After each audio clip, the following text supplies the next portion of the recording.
بسم الله الرحمن الرحيم. الحمد لله رب العالمين، الصلاة والسلام على رسوله الأمين محمد وآله وصحبه أجمعين، أما بعد. leo ikiwa ni tarehe 25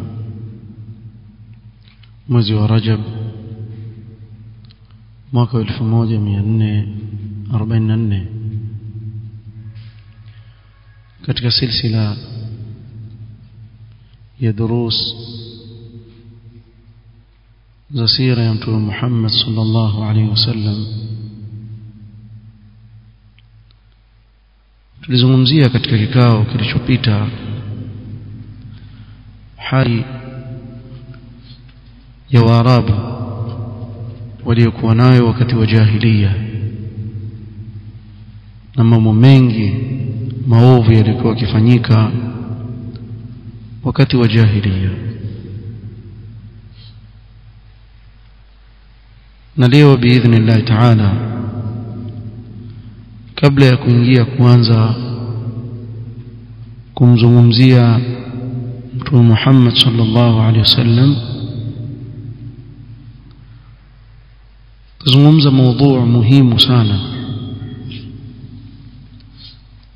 nayo ni limadha bu'itha an-nabiy sallallahu alaihi wasallam fi jazirati.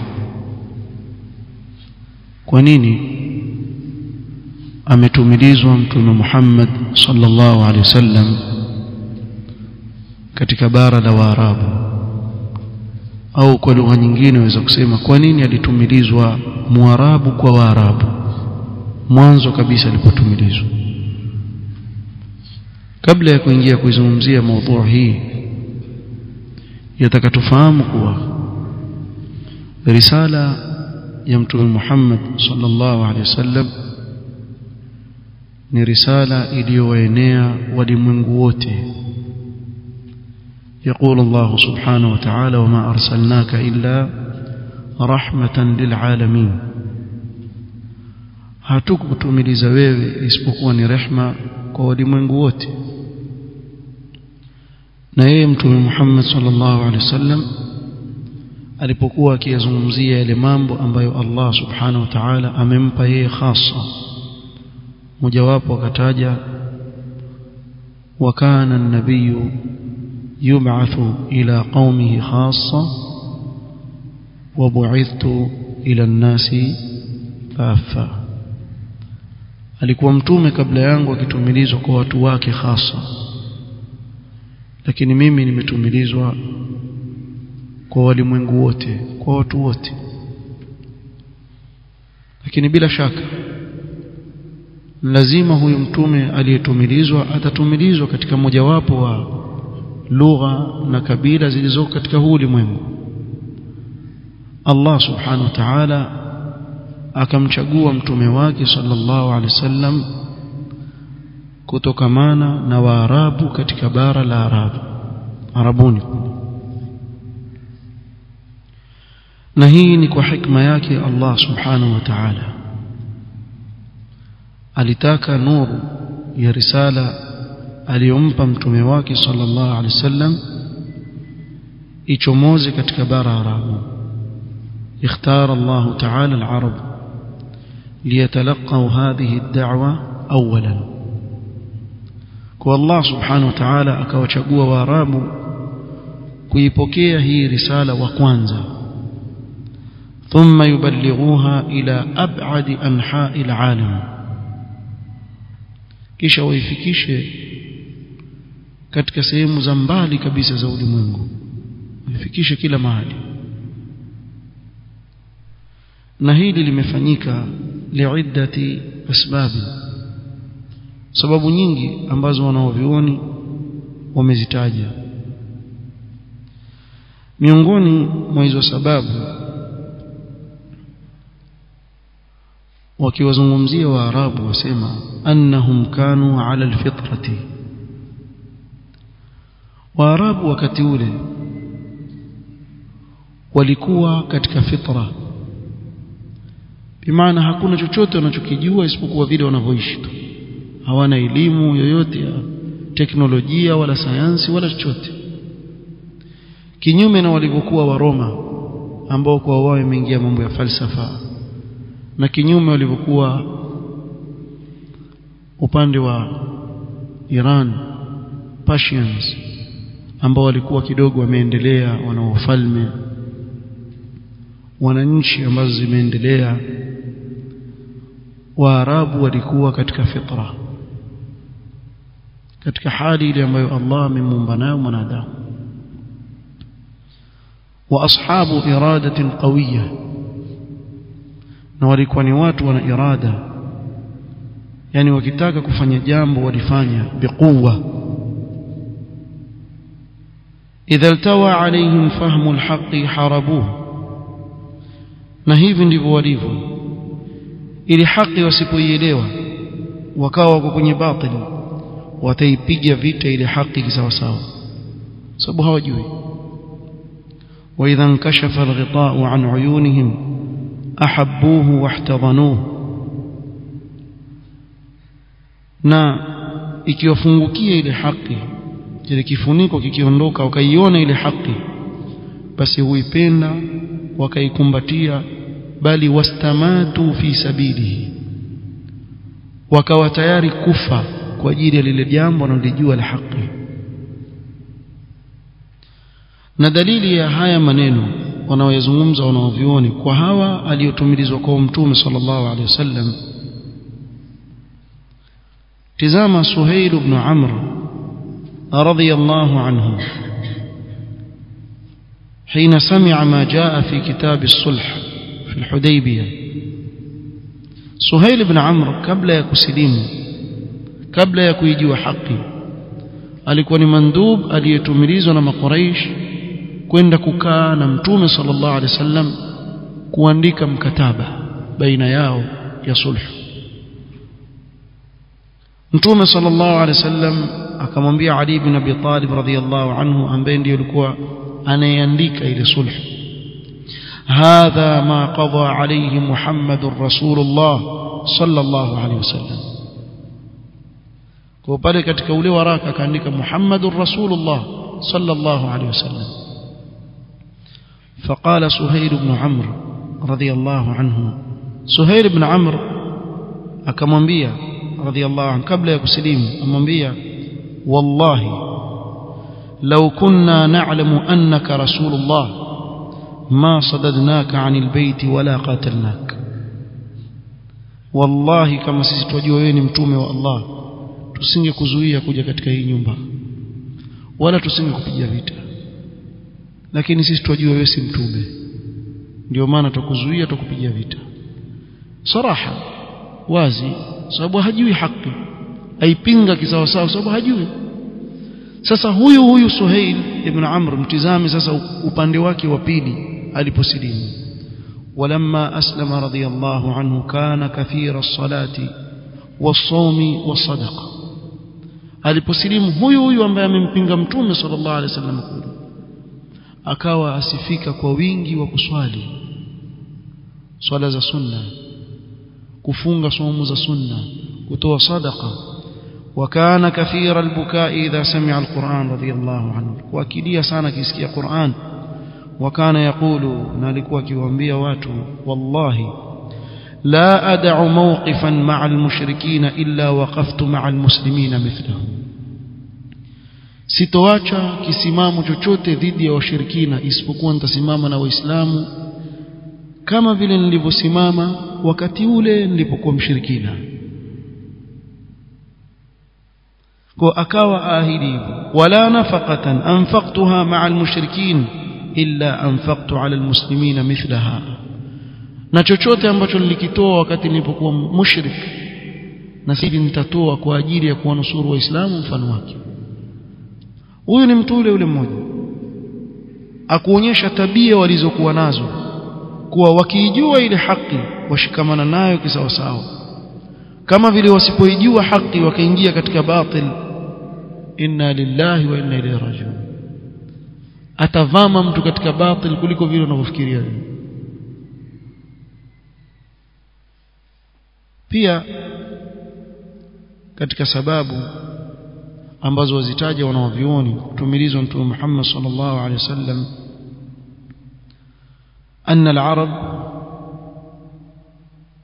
كانوا واقعيين جادين أو جاد يعني أصحاب صراحة وصرامة warabu walikuwa ni watu ambao wako moja kwa moja hivi saraha kama hakupendi akwambia mbele ya sura yako mimi sikupendi wewe na kama yokupenda atakunusuru kinyume na walivyo watu wengi leo tunaona mtu ajipendekeza mtu hampendi lakini akajifanya yuko na yeye atacheka cheka hawako hivi walikuwa ni watu wa saraha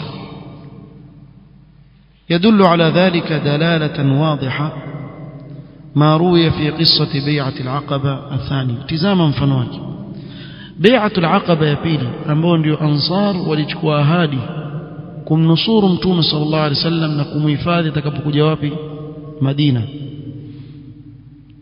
قال ابن إسحاق في السيرة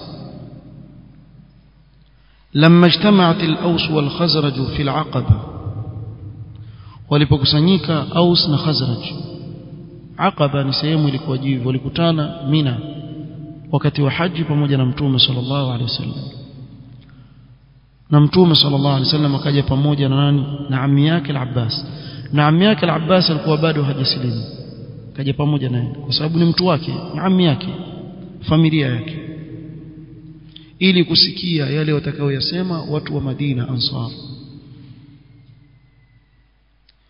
kwa wao wakaja pale ili yubayi'u Rasulullah sallallahu alaihi wasallam kuja kumpa bai'a Mtume sallallahu alaihi wasallam kumpa ahadi ya utiifu kuwa ukija kule Madina tuko tayari kukuhami kama tunavyohami watoto wetu na wake zetu hakuna jambo lolote litakupata kabla ya sisi kumalizwa wakachukua ahadi sasa kabla ya kuchukua ahadi bimaana kumpa mkono Mtume sallallahu alaihi wasallam na kuchukua ahadi قال العباس بن عبادة الخزرجي رضي الله عنه huyu sahaba katika ansara kawaambia ya ma'shar al-khazraj ambia watu wake sikilizeni kabla mjatoa mkono na ahadi hapa هل تدرون على ما تبايعون هذا الرجل صراحة nimjua kwa nini mchukua ahadi kwa huyu bwana mjua mfanya nini قالوا نعم wale mabwana akasema ndio قال akawaambia innakum tubayi'unahu ala harbi al-ahmar wal-aswad min an-nas nyinyi mchukua bai'a hapa mjue mtasimama kuwapiga vita kila aina ya watu wekundu weusi weupe watu wote watawazunguka dhidi yenu mko tayari ikiwa mwaweza chukueni bai'a ikiwa hamwezi mna udhuru mbele ya Allah subhanahu wa ta'ala la yukallifu Allah nafsan illa wus'aha kama mwezi wachana naye wazi wazi hakuna lafu dawran kwa wacha tuchukue sisi tutakuhami bwana kama walivyomfanyia mashia nani al-Hussein njoo sisi tutakufanyia hivi na hivi kisha alipokuja wakamgeuka rafidha hawakuwa hivyo qalu ansar walipokubali kuchukua ile bai'a wakamwambia Mtume sallam pia wazi fama lana bidhalika ya Rasulullah in nahnu wafaina sisi tutachukua bai'a na tutakuhami ya Rasulullah na sisi tutapata nini yani baada ya yote hayo tuseme sasa hivi tushakufanya wewe ndio kwetu huko tumekuhami mpaka Allah akakunusuru ukawa wewe ndio unaitawala sisi tutatupa nini sisi tuna nini ya Rasulullah qala sallallahu alayhi wasallam aljanna subhanallah Mtume sallallahu alayhi yenu nyinyi ni pepo hakumwambia yule wewe utakuwa waziri wewe utakuwa waziri wa barabara wewe sijui utakuwa waziri wa vitu gani wewe utafanya kadha hakuna dunia hapa hakuna dunia aljanna na hivi ndivyo alivyokuwa mtume sallallahu alaihi wasallam akizifungisha nyoyo za masahaba wake na akhira. Msiangalie hii dunia. Lakumul janna, mina waahidi kuwa mkifanya hivyo Allah atawapa pepo. Qalu bsut yadak, ikiwa ni hivyo nyosha mkono wako. Fabasata yadahu fabay'u, mtume sallallahu akanyosha mkono wake wakampa bai'a. Na naam, angalieni ansar walivyofanya. وقد صدقوا رضي الله عنهم ما عاهدوا الله عليه, wakawa wakweli kile walichomwahidi Allah subhanahu wa ta'ala, wakachukua bai'a kwa mtume sallallahu alayhi wasallam. Sa'd ibn Mu'adh radiyallahu anhu wa arda. Sa'd ibn Mu'adh wakati wa vita vya Badr, mtume sallallahu alayhi wasallam alikuwa akiwauliza masahaba, ashiru ilayya ibadallah, nipeni ushauri, mwasemaje, tuingie kwenye vita ama mwasemaje? Kasimama Abu Bakar akazungumza maneno mazuri sana ya kutia moyo. Kasimama Umar. Kila anayesimama katika muhajirin, mtume sallallahu alaihi wasallam bado arejelea ashiru ilayya ibadallah. Alikuwa kusudia nani? Ansar. Sababu Ansar walimwahidi kumhami mtume sallallahu alaihi wasallam akiwa yuko wapi? Yuko Madina, si nje ya Madina, bado ya Madina. Je, mko tayari? Sa'd ibn Mu'adh radiyallahu anhu akiwa awazungumzia kaumu yake al-Ansar siku ya Badr, akamwambia mtume sallallahu alaihi wasallam, fawalladhi ba'athaka bilhaqqi, na apa kwa yule aliyekutumiliza wewe kwa haki, law ista'radta bina al-bahra fakhudtahu lakhudnahu ma'ak, utuambie sisi tuingie ndani ya bahari, ukaingia baharini, wallahi utatupata tuko nyuma yako na wewe. Ma takhallafa minna rajulun wahid, habaki nyuma hata mtu mmoja, sote tuko ndani. Kisha akamweleza maneno mpaka mtume sallallahu alayhi wasallam uso wake ukawa ng'ara alayhi salatu wassalam.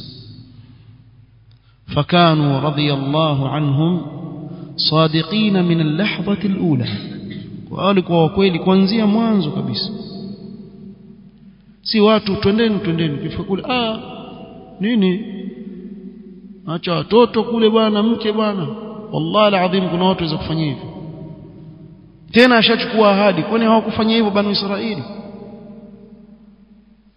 Katika sura al-Baqara, idh qalu linabii lahum ba'ath lana malikan nuqatil fi sabilillah, hawakumfanya Musa alayhi salatu wasalam na kumwambia idhhab anta wa rabbuka faqatila inna hauna qa'idun, sisi tukungoja, wewe nenda kapigane kule, wewe na Harun na Mungu wenu kapigane kule, mkimaliza tuiteni. Hao watu Musa atokana wao alayhi salatu wasalam kwa Firaun, awaambia Allah ameniamrisha mimi niondoke na nyinyi usiku. Watoka wafika mbele yao bahari, nyuma nani? Firauni waja, inna la mudrakun. Musa ushatupeleka mahali wewe sipo, ushatuuza bwana. Wanasema ushatuuza bwana. Vipi? Firauni yule pale bwana, na bahari hii hapa, wewe watakia nini? Tulikuwa atakule kule sisi watumwa, afadhali tuwe watumwa kuliko hii habari sasa tupate.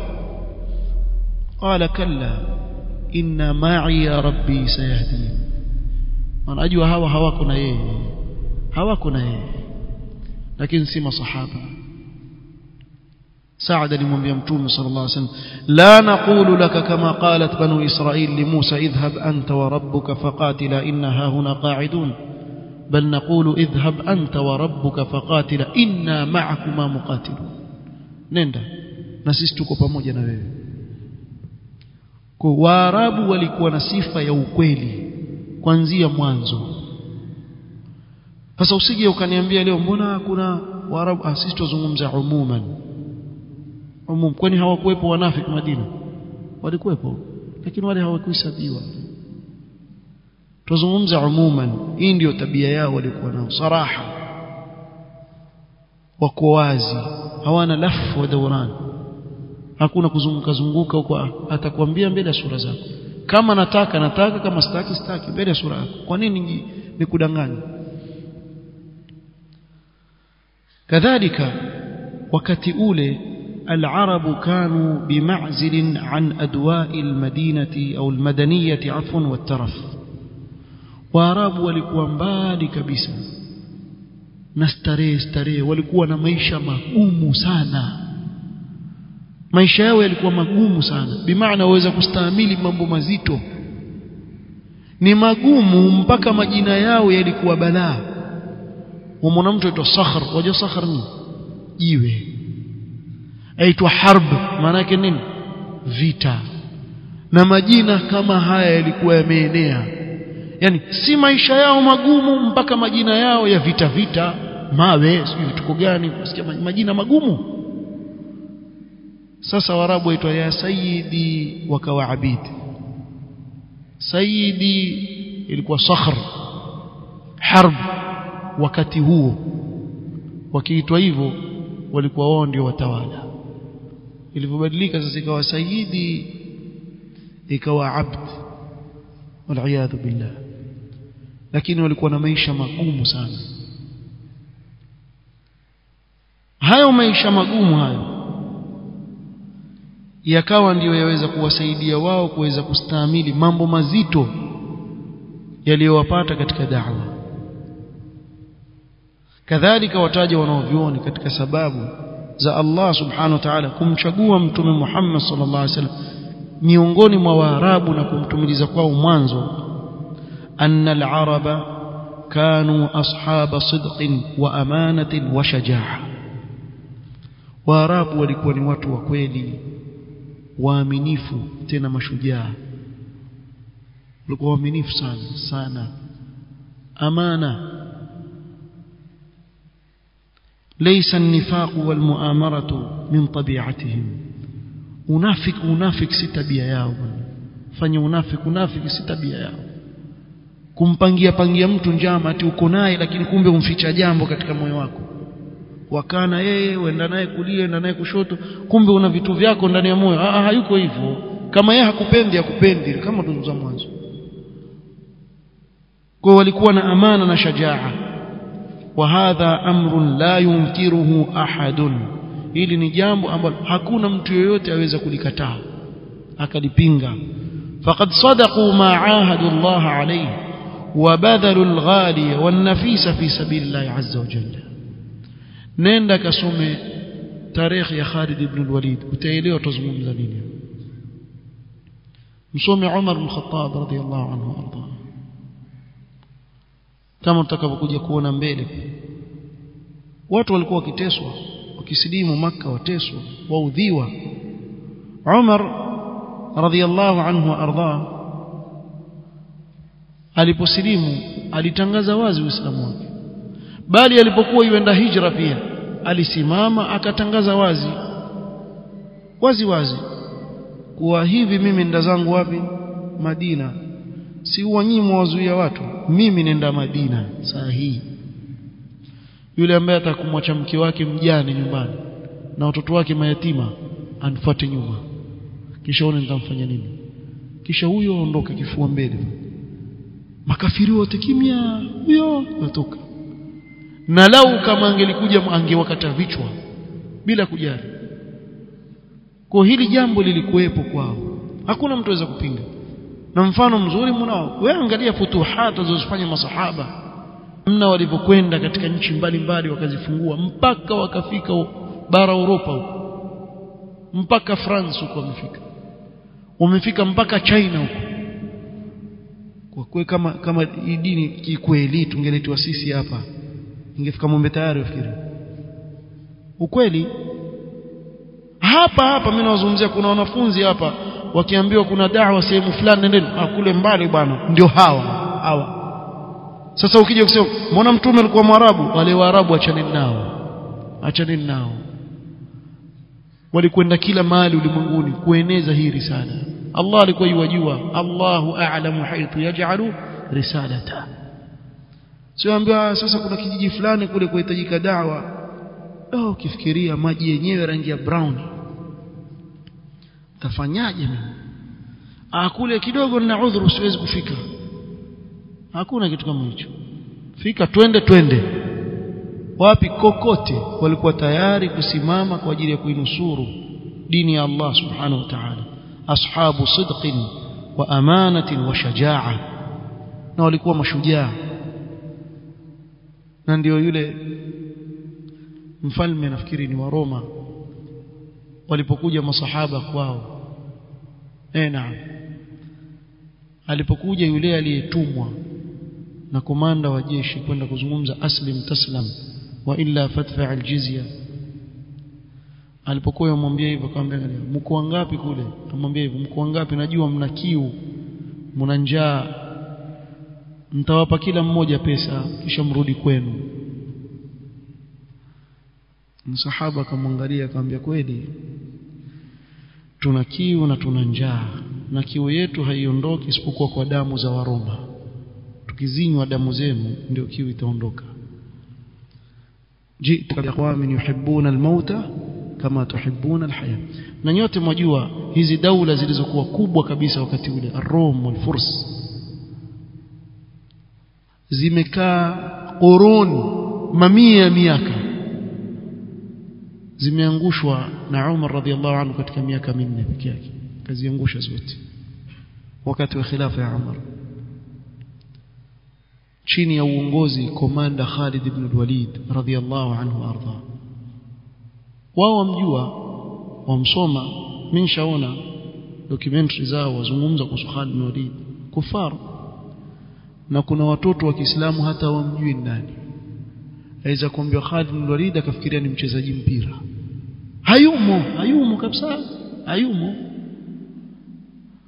Wallahi tunahitaji sana kuwafundisha watoto wetu tarehe ya hawa mabwana wakubwa, ili kujenga katika nyoyo zao shajaa na kuipenda dini.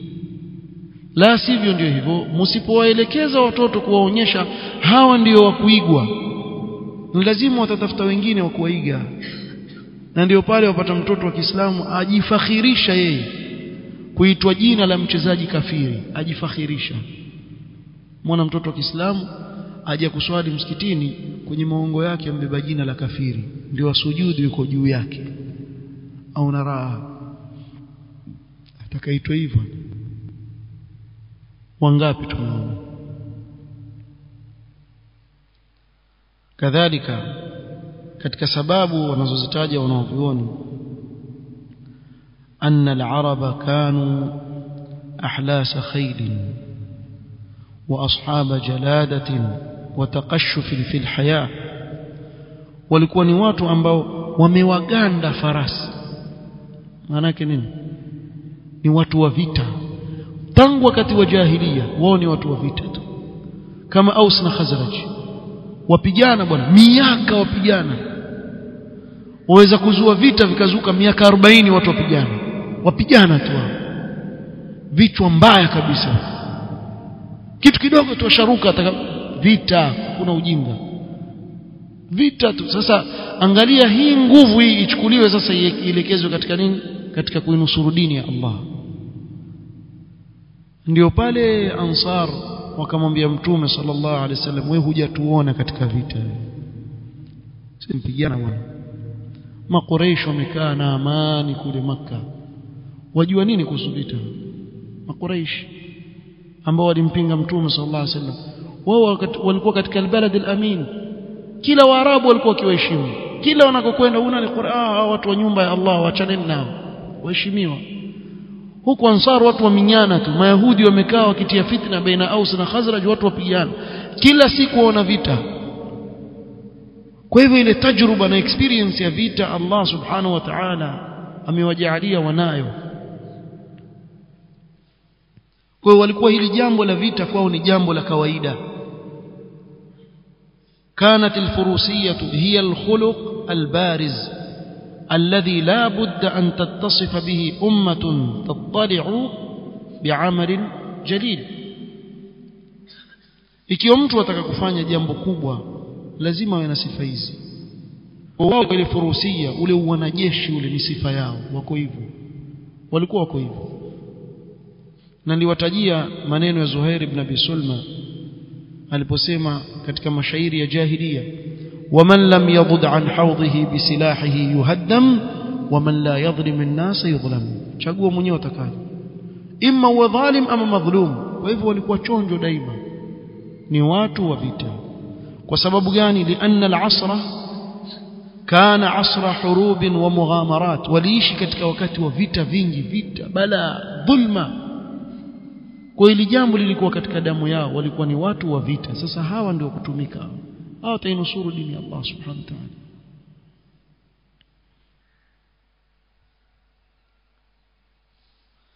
Kwa hizi ni baadhi ya sababu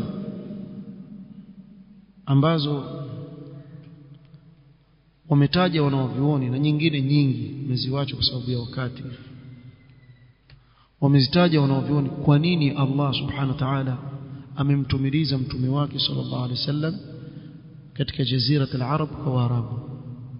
Pia wataja kuwa jaziratul arab iko katikati ya ulimwengu, ile sehemu yenyewe geographically iko katikati ya ulimwengu.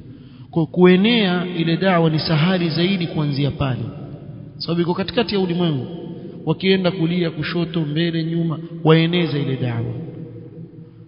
Na wakawa wa kweli wakaieneza hii da'wa mpaka kule ilipofikia. Kwa hivi ndivyo walivyoeleza wanavyuoni baadhi ya sababu ambazo zilipelekea kutumilizwa mtume wetu sallallahu alayhi wasallam mwanzo kabisa kwa Waarabu. Kumalizia hapa, kuanzia hapa katika vikao vitakavyokuja insha Allah, tutaanza sasa kumzungumzia mtume Muhammad sallallahu alaihi wasallam, tukiwa tuanza na nasaba yake mtume sallallahu alaihi wasallam, nasaba yake tukufu. Tueleze utukufu wa nasaba ya mtume Muhammad sallallahu alaihi wasallam na kutakasika kwa nasaba yake, familia ya mtume sallallahu alaihi wasallam, wa hakadha. Kwa tumeanza sasa biidhnillah ta'ala kuanzia kikao kitakachokuja kumzungumzia nani mtume Muhammad sallallahu alayhi wa ala alihi wasallam. Nasallallahu yanfa'ana ma 'allamana wa an yazidana 'ilma wa alla yakilana ila anfusina tarfata 'ain. wa sallallahu wa sallama ala nabiyyina Muhammad wa ala alihi wa sahbihi wa sallama. Subhanaka allahumma wa bihamdik ashhadu an la ilaha illa anta astaghfiruka wa atubu ilayk. Barakallahu fiik.